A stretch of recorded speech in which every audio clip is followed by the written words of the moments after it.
Would you take a job, where your only task was to crawl into the sewers of London, and drag out piles of dead rats? Because 200 years ago, that was a real job. And for some men, it was the only way to survive.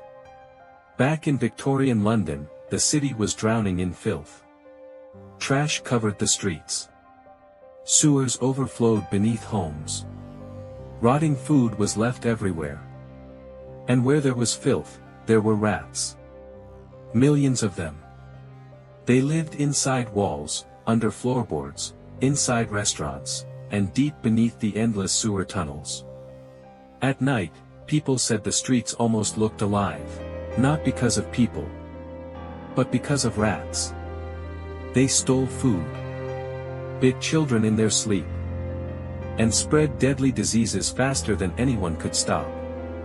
The city was terrified, but nobody knew what to do. So a strange job was created. Rat catchers. Every morning before sunrise, these men grabbed iron hooks, traps, sacks, and wooden poles, then climbed down into the darkness below London. Their job was simple. Find the rats. Kill them. And drag their bodies back up. Some days, they pulled out dozens. Other days, hundreds. Imagine standing knee-deep in black sewage, feeling something brush against your leg. You look down, and realize, it's a swarm of rats climbing all over you. The smell was unbearable. Rotting flesh. Human waste. Wet fur. And the sounds, constant scratching. Squeaking. Breathing in the dark. But the rats weren't the worst part, it was what they carried. Disease. Infection. Fever. Blood poisoning. One bite could kill you. Many rat catchers didn't live long. Some got sick and vanished. Others were found dead, inside the very tunnels they worked in. But here's the strangest part.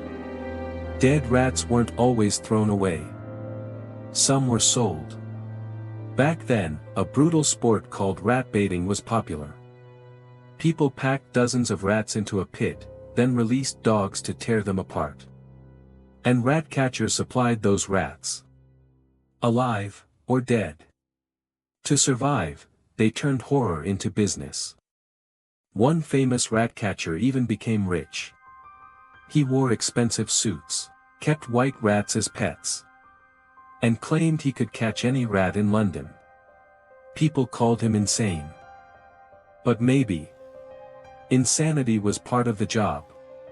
Because imagine walking into darkness every single day, never knowing what was waiting below. Then one day, everything changed. Cleaner streets. Modern sewers. Rat poison. Better disease control. And slowly, the rat catcher disappeared. A job swallowed by time. But some say, if you walk through the old tunnels beneath London at night, you can still hear it. Scratching. Squeaking. Something moving in the dark. And for just a moment, you wonder, what if the rats never really left?